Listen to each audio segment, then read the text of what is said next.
This might be the best Superman story I've ever read. Hello, welcome. I'm your host, Elizibar.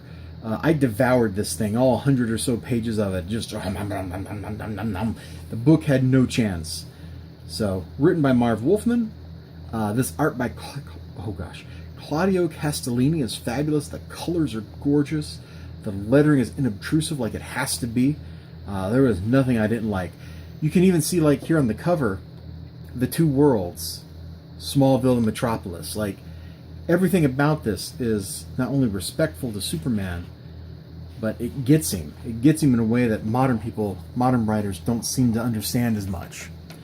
Look, here he is, Metropolis, first day. He's got a suitcase, and he's listening to every conversation. A guy is getting scammed at 3 Card Monte. He scams the scammer, gives the guy his money back.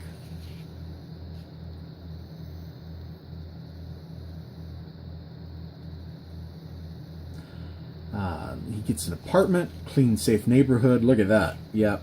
So clean, so safe. 1 bedroom, kitchen, living room, safe, clean neighborhood, beautiful views. It sounds perfect. Yep. Welcome to reality, Clark.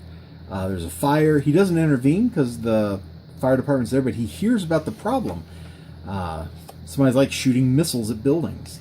So he goes to investigate. He gets photo taken. He realizes he left his fingerprints, so he has to go fix that. He's making lots of mistakes, and he's learning from them. And it's pretty fantastic. And this whole while, he's trying to get a job at the Daily Planet. He can't, so he ends up working as a janitor. He's hanging out with the other janitors. They go to a baseball game. They have a great conversation.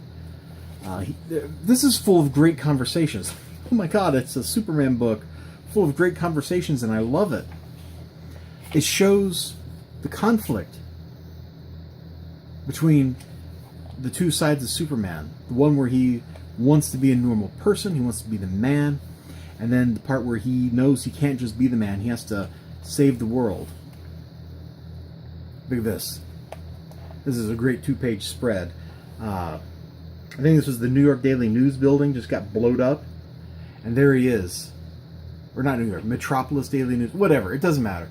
It's the Daily News, and he's like grabbing the girders out of the sky. Now he gets blamed for this stuff in the newspapers. It's disheartening. He even sends his costume home to his parents at one point. Meet Lois Lane. He meets Lois Lane. It's good stuff. The art's gorgeous. Hold on, there's...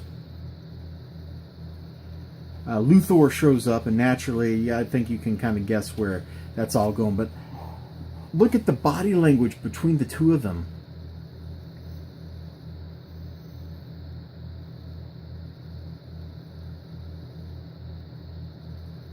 You see what I'm looking at here?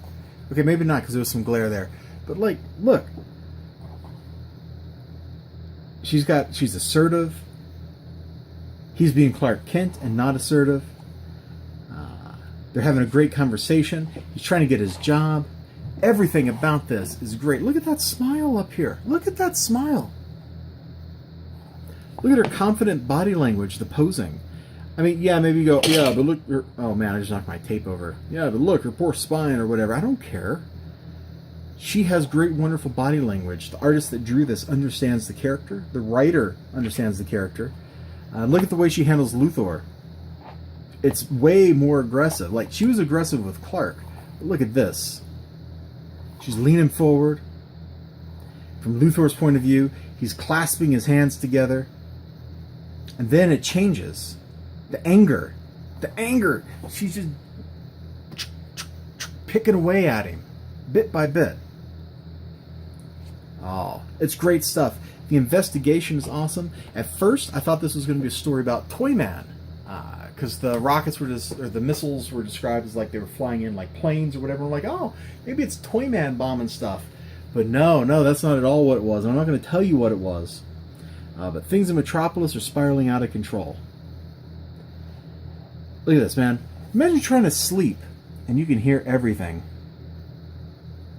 His doubt that he can do this, right, that he can do this without getting caught, without getting in trouble, without putting his parents at risk. At every step of the way, he's being considerate and thoughtful of everything, and he spends his whole time learning stuff. Oh, let me see if I can find the page where he breaks into the police station. Yeah, so he picked up a chunk of the plane, and was holding it, and then he realizes later he left his fingerprints behind. So he zaps it and cleans it. Then he kills the storage unit that had the data on it. And of course, in the newspaper, Daily Planet, afternoon extra, flying man invades Casey Plaza, destroys computer evidence. We will hunt him down, promises the commissioner. No, no, no, I was wrong, Ma and Pa. We're wrong, I can't do this, I'm ruining everything. And then there's an explosion. And he has to save people. Like, as soon as the call to action sounds, he's ready. Because he's the only one who can. He knows. He knows he is. It's wonderful. This is wonderful. This really gets at the core of the character. It's fantastic. This, Action Comics 1000 should have been this right here. It shouldn't have been that we're going to do an anthology of like 10 different stories or something. It should have been this book right here. This should have been Action Comics 1000. Because this is a real, true celebration of the character that understands the character fundamentally. It's honest. It portrays him as human, his uncertainty when he's just starting out. I loved it. I really did. It was $9.99 or something. Yeah, here it is.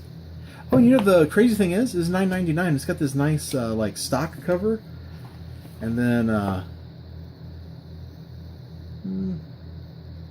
it's like a semi-gloss interior. It's good paper. That DC Primal Age 1000 was $9.99, and it did not have this nice heavy like card cover. It had a kind of crummy cover in comparison. So this book, from just purely a paper perspective, is a better value than that one for the same price. Oh, and the art in here is just so gorgeous all the way through. Yeah, there's his big disguise early on. Oh yeah, that's the LexCorp building getting blown up. Oh, is that the one where he saves the people with the girders? Yeah, it is. Okay. Yeah, so there's the LexCorp building. Look at that page, man. There's so much pretty art in this book. I kind of want to just sit down and read through the whole thing again. I really do. I will see you guys next time. If your store has one of these in stock and you at all remotely like Superman, you should check this out. You could turn this into a pretty good Superman movie. Pretty easily. It's got all the best stuff about Superman.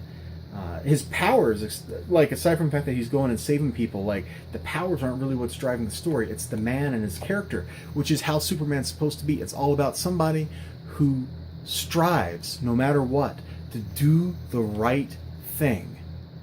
And if you ever write Superman in a way that he's not doing the right thing, and it's not immediately like, maybe not immediately, but like by the end of the story he doesn't realize that he did the wrong thing, you've written him wrong. That's not Superman. Superman will make, whenever possible, the morally correct choice. Even when faced with a choice that is between two gray things, he will find the third option because he's the protagonist. He's the main character. He's not limited by your views of like, yin-yang dualism. He can find the true correct solution that no one else can find.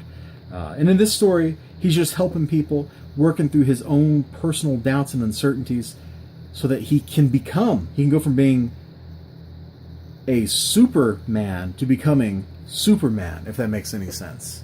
Great book. Absolutely great. Talk to you all later. Bye-bye.